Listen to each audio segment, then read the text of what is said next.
good afternoon, everybody, and thanks for joining us after lunch. My name is Karen Bodner. I'm from BNY Mellon, and I'm part of the Depositary Receipts group. And what I do in Depositary Receipts is I give investor relations advice to global companies.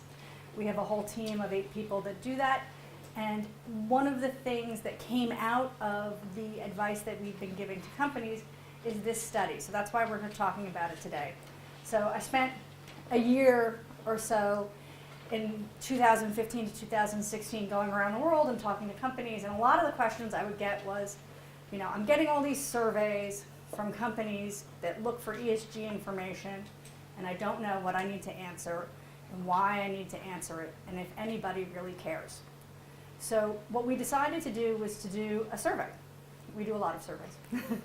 And we decided to do a survey of both issuers and investors. But we wanted to split up the investors and the asset owners. Because as BNY Mellon, we know that we get questions. We're an investment manager as well. And we know that we get questions from asset owners all the time about non-financial information and how we handle it and how we use it in our investment process. So we thought that there was a disconnect between the issuers, the investors, and the asset owners. So we put together this idea of a survey.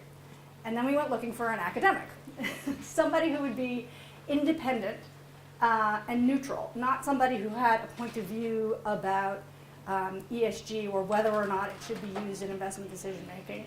And Amir Amel-Zadeh was happy enough, we were happy to have him join us on this project. So Amir is a professor at the Saïd Business School, Oxford University. When we were doing this project, he was at the University of Cambridge and also a fellow at the Newton Center for Endowment Asset Management. And luckily for us here today, he's also German. So if at the end you need to do your questions in German, you can address them to Amir. So the survey was pretty big. At the end of the day, we contacted almost 1,000 respondents, and we covered almost $30 trillion in assets under management, and we talked to companies, investors, and issuers around the globe. When we think about the survey, just a quick note on the distribution and the way it turned out. The investors were mostly, as you can imagine, given the size of the assets under management that we were talking about, in the US and Europe. And the issuers were mostly outside the US, which kind of matches the Depositary Receipts client base. But our goal was to get the opinion of as much of the world assets under management as we possibly could. So we focused our efforts on outreach to some of the biggest investors in the world. So just as you think about the data, think about where people were as they answered these questions, because I think is illuminating sometimes. So one of the key takeaways from the report was that investors really believe that ESG initiatives directly benefit shareholders. So very few respondents to the survey thought that ESG had a negative impact on shareholder value.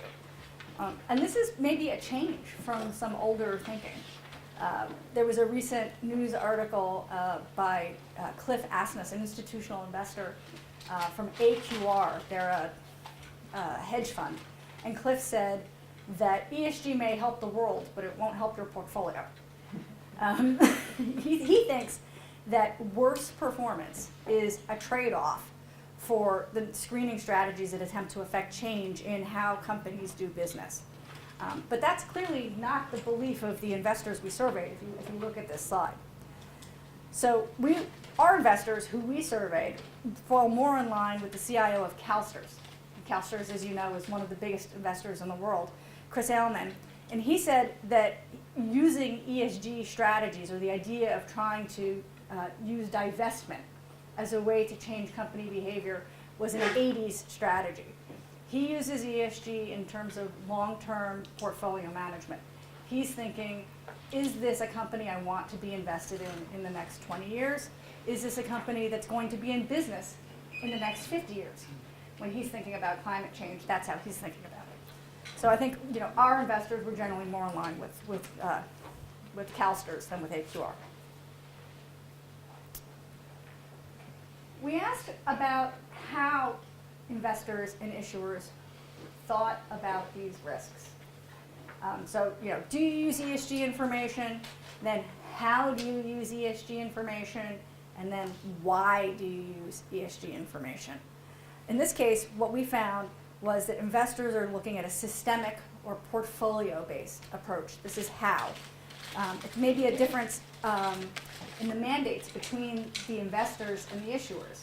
So investors, particularly the biggest investors in the world, we were just talking about this in the last session before the break, the BlackRocks and the Vanguards, who have some of the biggest assets in the world, they're not stock picking, they have entire portfolios that they have to own. They own the whole market. So they're looking at it in terms of a whole market view.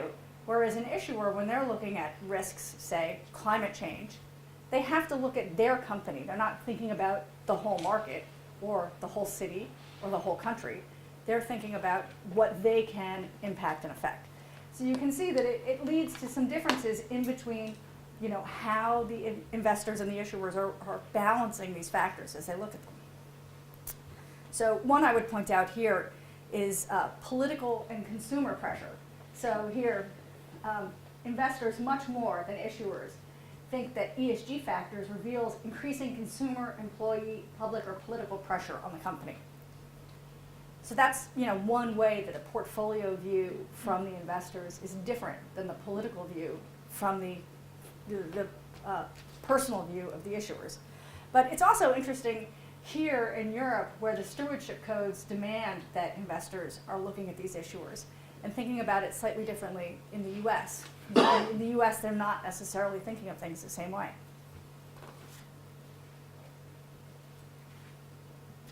All right, so this is the big matrix slide. So when we broke down, why, and then how, this is the what. What information are investors looking at when it comes to issuers? By different sectors and then by different types of information. What exactly do investors care about? If you look at the top right-hand corner, the darker blue section of the environmental, that's the service industries, professional services, retail and consumer, financial services.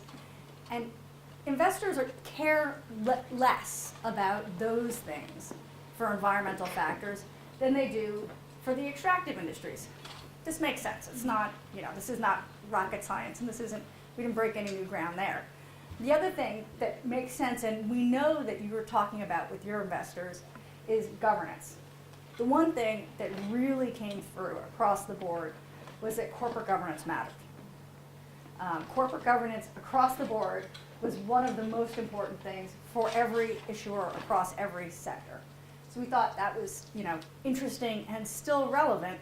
We know it's something people are talking about, but we want investors and issuers to know that that's where one of the matches is made between the investors, the information, and supply and demand.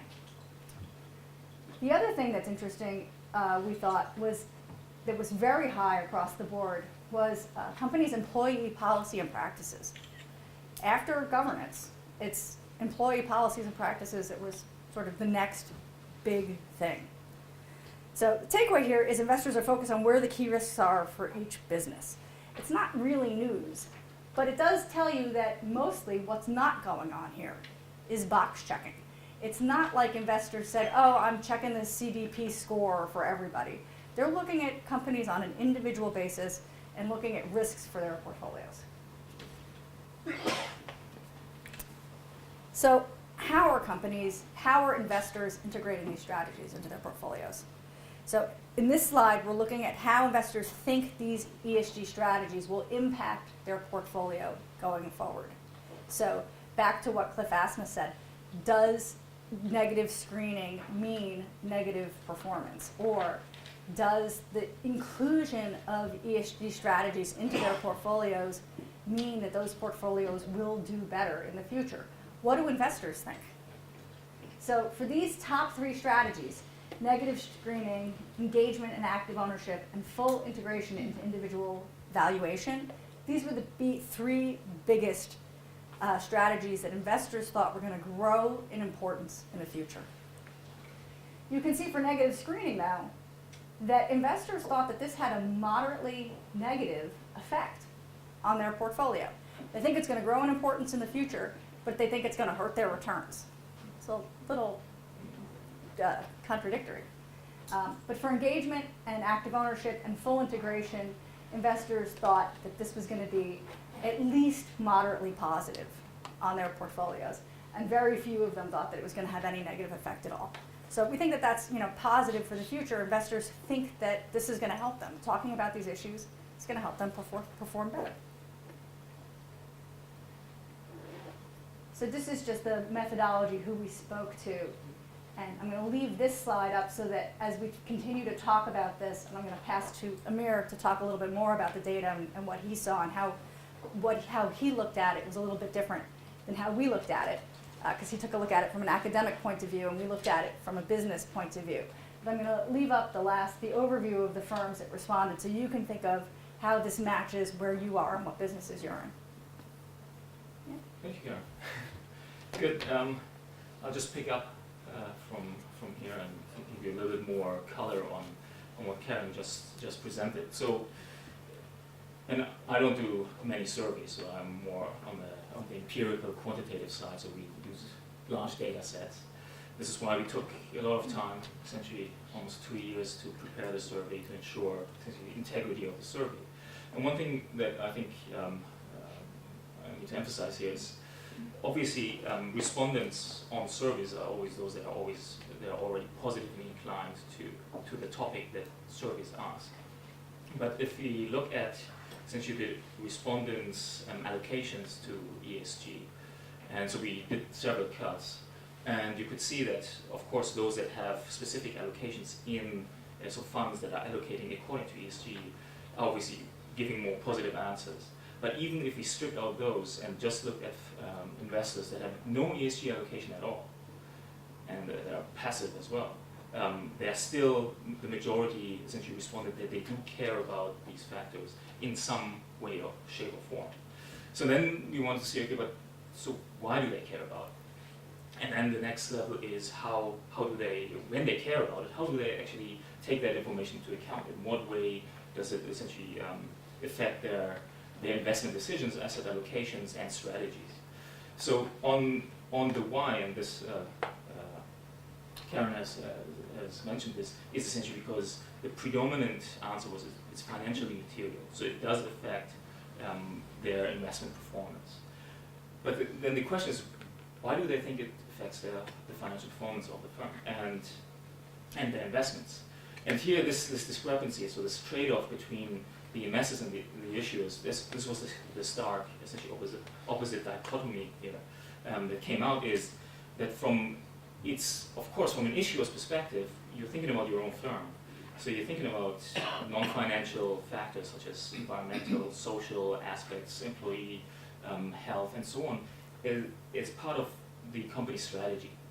So it's an inward looking. But from an investor's point of view, they were looking at it as from a risk perspective. So what is the risk of my portfolio? So essentially what they are thinking about is, given the financial performance of the firm, what other information can I take into account that essentially tells me something about the risk to this financial performance? So what gives you some more color about what the financial performance of the firm is in terms of what risks can come up that might endanger this financial performance? And this is how they thought about it. And the two main issues that came up was essentially litigation and regulatory risk. So that essentially from a governance perspective or from a law perspective, that there might be some new regulation coming in prohibiting firms to do something or imposing more costs on firms. And the other is from a social perspective on that it actually affects revenues through consumer boycotts or some other costs that can come up from an employee perspective. So pretty much, which came up throughout the whole survey is this risk perspective from the investor viewpoint, and using ESG as a proxy to essentially to risk for financial performance. And in a sense, this is essentially aligned with what we find in academic research as well. So if you look at larger studies, and there's been a lot of research lately because this is a hot topic, on whether there is actually a link between shareholder value and, you can call it CSR, corporate social responsibility, sustainability issues, ESG, and what the source of it is. And most of this academic research essentially points towards that these factors do reflect some underlying latent risk of companies. And this is essentially what investors are taking into account. But Karen also mentioned that the viewpoints geographically are different, and there's a stark difference between US and other, so European and Asian investors as well. So in the US it's still less, the viewpoint is still is less of a positive inclination that ESG is material. But still the majority does believe that it's just less than in Europe, and especially on the environmental aspects, and we can come back to that as well. So the second issue is, so for another question is, ESG is a pretty broad subject. Even on the environmental, you have water consumption, you have GHG emissions, you have all different environmental aspects, you have social aspects, and then of course you have governance.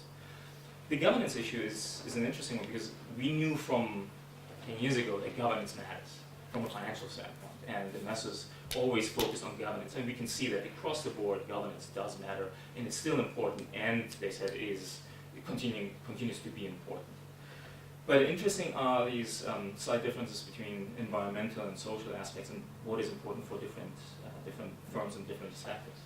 And investors pretty much, Here, I'll go back to that slide. yeah, pretty much don't take all the ESG information at face value in the tick box approach, but do think about what is material to the firm's business model, to the firm's financial performance, and let's see which factors we need to then look into. And there, I think investors essentially also responded that they have some issues with that, because current reporting essentially gives them a lot of data, gives them a lot of information, some of which is not material to the firm, but is reported, and they are now trying to disentangle what is material and what is not material in terms of to that specific business model. So essentially, as we see there, so extractive industries, capital-intensive industries, of course environmental aspects matter, because these are directly linked to the business model of the firm. Whereas on the human capital side, it's human capital-intensive industries, so knowledge-based, talent-intensive, everything that is on financial services and tech and media. So investors do distinguish between the two, and do want to see more information that is material to specific business model issues of specific sectors. So that's definitely what came out. We dug a little bit deeper into climate change as well. We can talk about that maybe, if you want. Yeah, do you want to talk a little bit about climate change? Yeah. It's in the news recently. It has been in the news recently. I'm sorry. Interesting. So we asked issuers and we asked investors, do you care about climate change? In the sense that, does climate change pose a risk to companies' performance? And the answer was, investors, pretty much 75% said yes, it definitely matters for companies. Again, you have to think about this from the portfolio perspective. Investors are diversified and have large holdings. On the issuer side, it was roughly, I think it was 50% that said, yeah, it does matter. So at first I was like, okay, do issuers not care about climate change? Do they underestimate it? But it's not surprising. If you look back at this graph, and you think about the distribution of sectors in the sample that we questioned, then half of those in the sectors are essentially in knowledge-based and less capital-intensive ones. For those, climate change doesn't really matter that much, in the sense that it is not material to their performance. They don't have GHG emissions. They don't extract something out of the ground, and so on. So of course, it just matters for a subset. But from an investor's point of view, again, they're holding all firms in their portfolio, and it becomes, if a whole sector essentially becomes affected, that affects their portfolio performance, again, from a risk perspective. And then we asked them, so, but what is the risk? And there was, again, different answers. So on the investor side, it's stranded asset and litigation risk. Again, they're thinking about, okay, what if regulation changes and changes the composition of what firms are allowed to do in terms of the time. So that matters for them, could lead to stranded assets, and could lead to litigation risk. On the business side, so on the issuer side, it was again more the focus on does it matter to our supply chain? Does it matter to consumer preferences and consumer demand? So it's again slightly different views. And so these permeate throughout the whole responses in the questionnaire, which then also might lead to different expectations of disclosure of these factors versus what is supplied. Because obviously you're thinking about different issues from a different angle. Right. Well, that leads me to a question for you. We had different interpretations. So when you looked at the data from an academic point of view, and when we looked at the data from a business point of view, we had a slightly different interpretation of the investors' answers about what kind of reporting and what kind of disclosure they preferred. We read the data as mixed, that investors basically, there was no strong consensus for how they wanted that data disclosed, whether it was in an integrated report, in a CSR report, in a standalone report, how did they want that? We thought that was pretty mixed. You read it slightly differently than we did. You want to? Yes, I saw the responses more towards an integrated report, but then not as we understand integrated reporting as the term, because it's a specific term how companies report in an integrated way, but rather that the non-financial aspects, the material ones, are integrated into financial performance, so are linked to the financial performance. And I had a couple of conversations with investors as well, and essentially, given that they are looking at this from a risk perspective and looking at proxies that show them the risk to the financial performance, they want to know when these factors are disclosed, not on a standalone basis, but they want to know how do they link to the financial performance of the firm. So why does it matter to the business model of the firm? Which comes back to they want to know why it's material. They only want to see the material aspect. Because then it can cause some other problems on the issuer side. And we can talk about the information aggregators and so on as well. You mentioned as we were going through when you were talking about how U.S. investors are thinking about things versus international investors.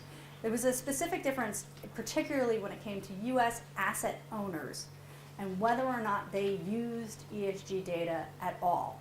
And a significant number of them said that they didn't use it because it violated their fiduciary duty to do so. I want to talk about why we think that might be the case. Yeah, so essentially it has to do with the timing of the survey as well. So we administered the survey, we opened the survey in early 2016.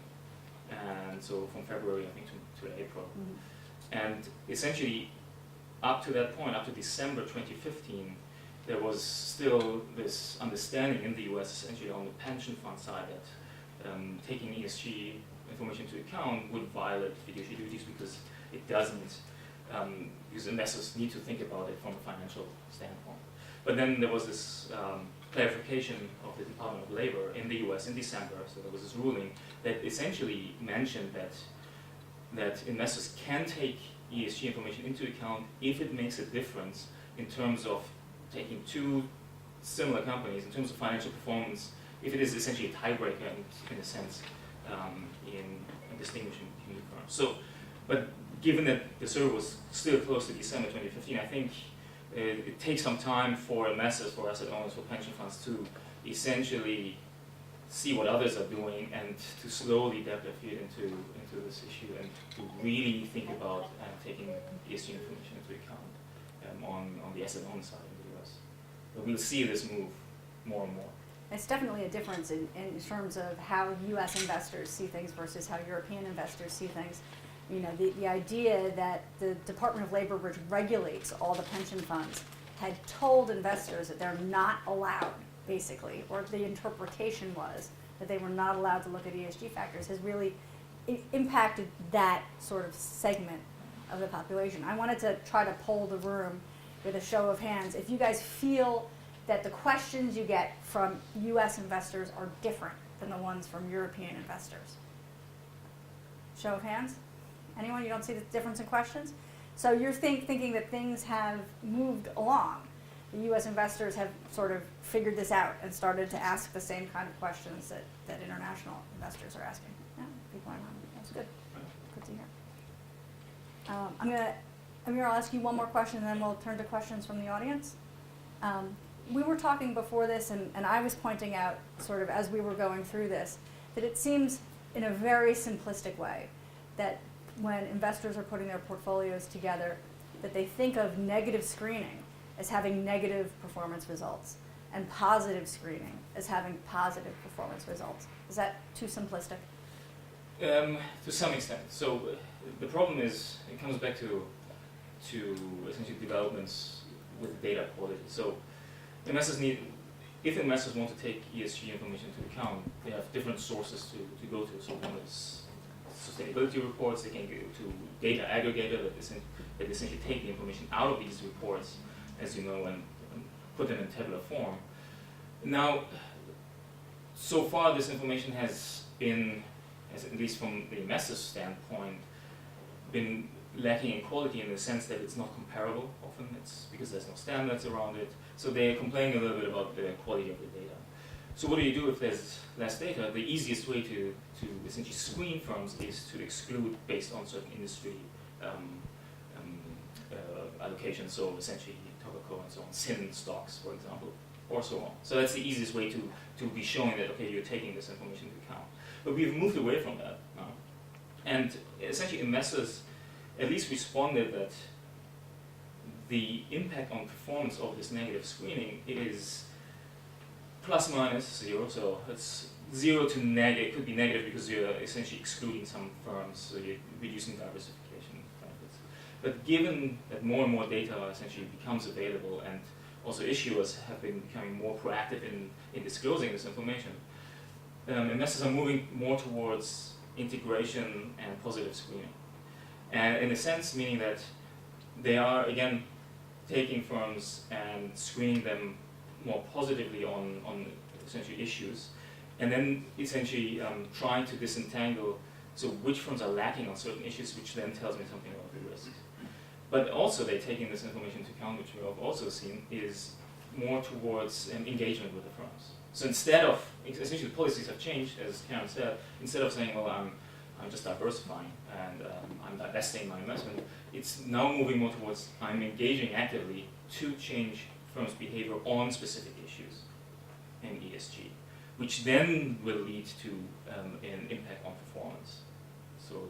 So it's become much more nuanced, and it will become much more nuanced the more data will become available on ESG, and maybe at some point even standardized disclosure behaviors around it.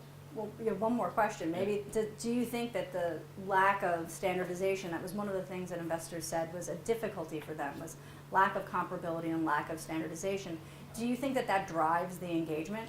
Because if you can't just pull data, and that's sort of the third thing, it was lack of standardization, lack of comparability, and then it was a difficulty in collecting, difficulty in cost in collecting and aggregating that. Because it's hard to get, it makes it more expensive to use. Do you think that's driving the integration?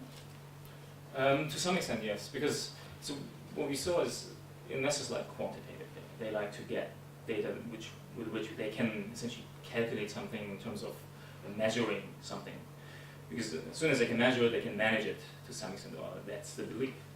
So, and with the integration and with engagement, you can essentially, they're trying to engage with the issues to collect, to get the information that is not available in terms of what data aggregators essentially provide, such as Sustainalytics or Bloomberg or whoever is providing this data. So it's moving a little bit away from this take box approach of, okay, here's the data that Bloomberg provides and I'm just screening, but I'm trying to take off all the data, to look at the material ones, and if that's not available, I'm trying to engage with the firm to see what is available internally that we can use.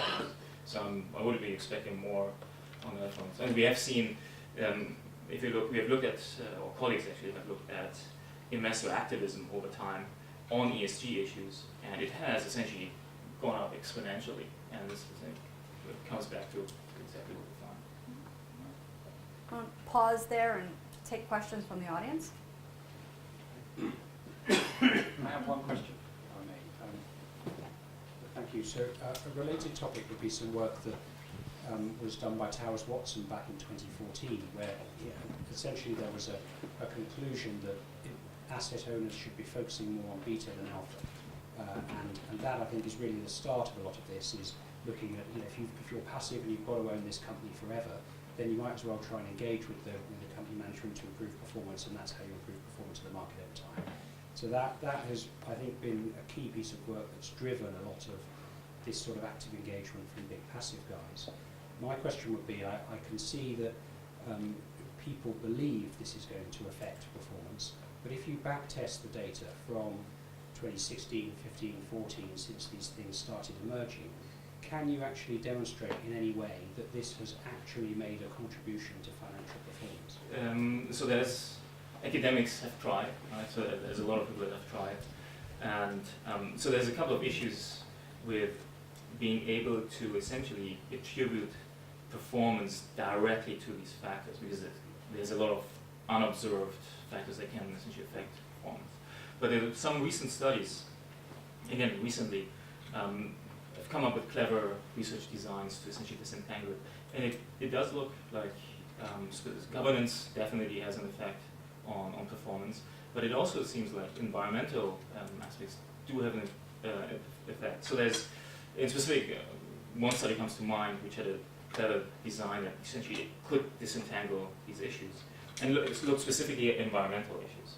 And there, essentially, what they saw, and this comes back to the risk perspective, is that bad environmental performance, in terms of bad performance on specific environmental factors, had a negative effect on performance of the firms. But extremely good performance didn't essentially have on these factors, didn't have a positive effect. So again, so investors are looking at this from kind of a downside risk perspective. And they are sorting portfolios according along those lines. Can we quantify it, what the impact might have been? Yes, so you can quantify it, and there's a couple of percent. I don't have the numbers in mind, but there I can show you the studies. But there is some average numbers. Of course, for individual firms it might be different, but on average we can attribute performance effects.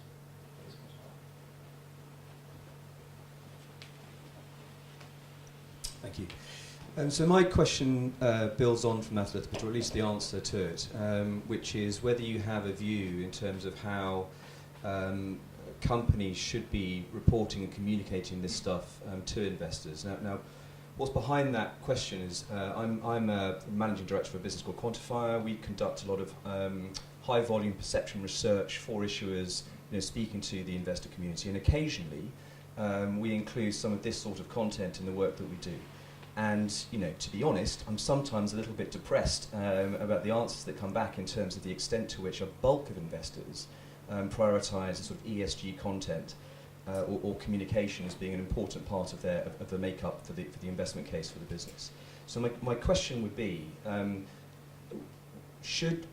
do you think, or did you find information in your study that can inform the issuer community in terms of how they communicate this stuff to the investor community, both in terms of the medium that they use, should it be meetings or reports, and it's a big subject, as you say, so does it lend itself to something that is broken out into separate reporting? But critically, to this point about risk, should the narrative of ESG communication be more weighted to risk mitigation than just kind of telling people what you're doing? So yes, I think, so in terms of, there are some issues with the reporting and what investors' expectations are and what issuers are currently providing. And it comes back to also how the data is collected and essentially how it's used. And you're right in saying that there's been less of a discussion from the investor community with issuers in meetings or in earnings calls. Less of this topic has been essentially discussed. It's becoming more, so but it's less. So investors are currently just trying to get the data independently. But I think there's a couple of steps that issuers can take in terms of the reporting. So for one, is what we've seen that investors have complained that they're essentially getting too much information. So in the sense that you have the sustainability report, or it might be an integrated report, and there's just too much in there. Too much, which is not, some of it is not material for the firm, but it's being disclosed because that's what what the firm is doing in terms of its CSR activities. But also that it's clouding what is actually material. So it's actually also putting a barrier for investors into disentangling or extracting the information that actually does matter to the firm.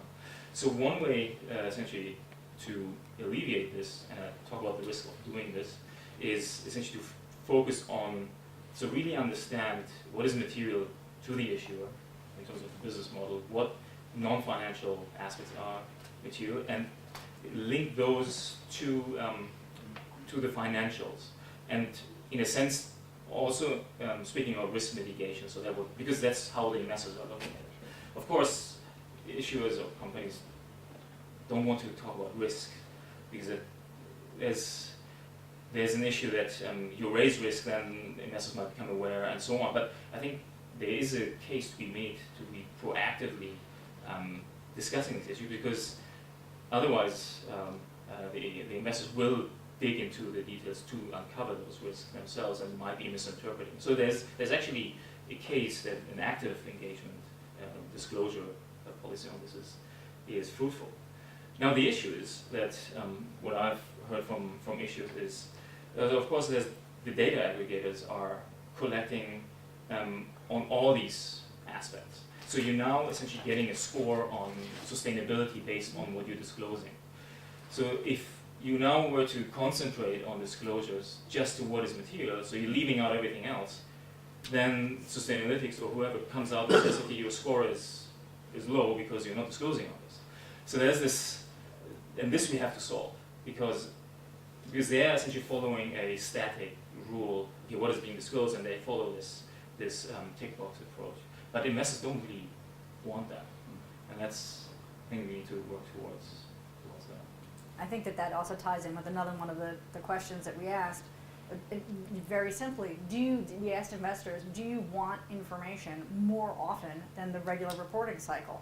Are you looking for more information more of the time, more data points at different points in the cycle? And the answer was no.